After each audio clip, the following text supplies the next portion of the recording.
मसीह यीशु के अज़ीम और जलील नाम में आपकी सलामती हो। मेरा नाम पादरी प्रोफेसर टोनी विलियम है। हमारे यूट्यूब के घराने के एक फ़र्द ने मेरी एक पुरानी वीडियो पे कमेंट किए जिसमें मैंने ये तालीम देने की कोशिश की थी कि खुदावंद के कलाम में जिन बातों का ज़िक्र नहीं मिलता हमें उस पर बहस नहीं करनी चाहिए और अपनी राय देने की कोशिश भी नहीं करनी चाहिए। मुझसे एक शख्स ने कहा कि मसीह खुदावंद की सलीब की ऊंचाई, चौड़ाई, लंबाई कैसी थी। एक और शख्स ने इससे भी खूबसूरत सवाल किया कि जिस मुर्गे ने बांग दी, जिसके ऊपर पतरस ने 3 बार इनकार किया, वो मुर्गा कौन सा था।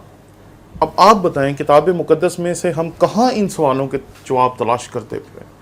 ऐसे बहुत सारी बातें हैं जो किताब मुकद्दस में आपको मिलती हैं जिसके बारे में हमें कोई किताब मुकद्दस से इशारा नहीं मिलता।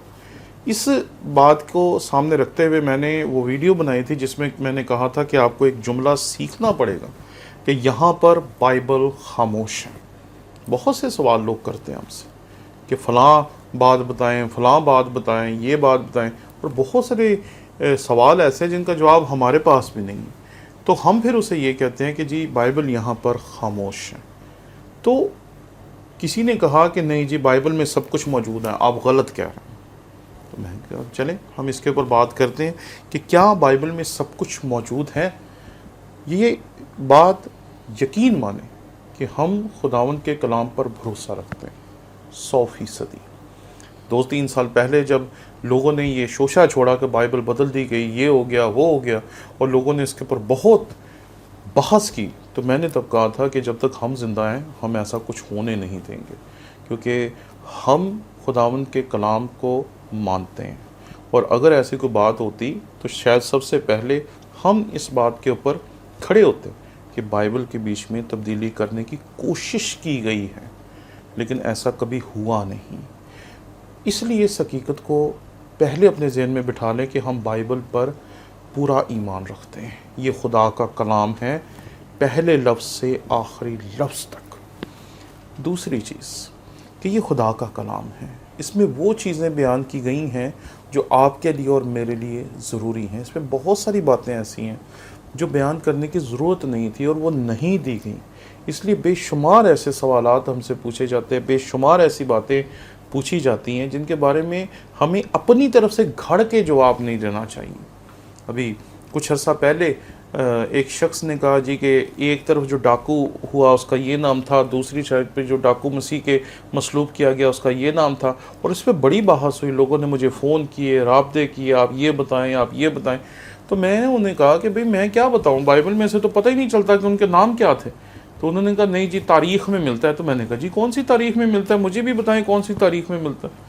तो मुझे तो तारीख़ की किसी मुस्तनद किताब में ऐसी कोई चीज़ नज़र नहीं आई कि जी उसका क्या नाम था और क्या नाम नहीं था। लेकिन उन दोनों डाकुओं के नामों के ऊपर इतनी बहस चढ़ गई कि बस नहीं। लेकिन अगर आप मुझसे पूछेंगे कि उन डाकुओं के नाम क्या थे, तो मैं कहूँगा कि यहाँ पर बाइबल खामोश है। कई दफ़ा लोग कहें कि जी एक चौथा मजूसी भी था जो बाद में पहुँचा, मुझे नहीं पता, क्योंकि बाइबल इस बारे में खामोश है। इस तरह बेशुमार चीज़ें आपको मिलेंगी जिसके बारे में आपको भी यही कहना चाहिए कि बाइबल यहाँ पर खामोश है। अपनी राय का इजहार ना करें, अपनी तरफ से कुछ घटा बढ़ा कर पेश करना किताब मुकद्दस के मुताबिक गुनाह है। इसलिए हमें अपनी तरफ से कुछ पेश करने की बजाय साफ कह देना चाहिए कि बाइबल यहाँ पर खामोश है। इससे हमारी इज़्ज़त और वक़ार में कोई फ़र्क नहीं पड़ेगा, बल्कि ये इस हकीकत को लोगों पे ज़ाहिर करेगा कि आपको खुदावंद के कलाम की समझ है और आपको पता है कि खुदावंद का कलाम किस मकसद के लिए लिखा गया। जब लोग इसमें से जब लोग बाइबल में से साइंस के फार्मूले तलाश करते हैं तो बाइबल उनको साइंस के फार्मूले नहीं देती। क्यों? ये निजात की किताब है, ये साइंस की किताब नहीं है, ये केमिस्ट्री नहीं है जो आपको फार्मूले समझाती फिर, ये फ़िज़िक्स की किताब नहीं है। तो इस हकीकत को समझें कि बाइबल जो कुछ हमें दे रही है वो आपकी और मेरी निजात के लिए काफ़ी है। और ये आज से नहीं, ये 2000 साल से सिलसिला जारी है और आगे हज़ारों साल तक सिलसिला चलता रहेगा।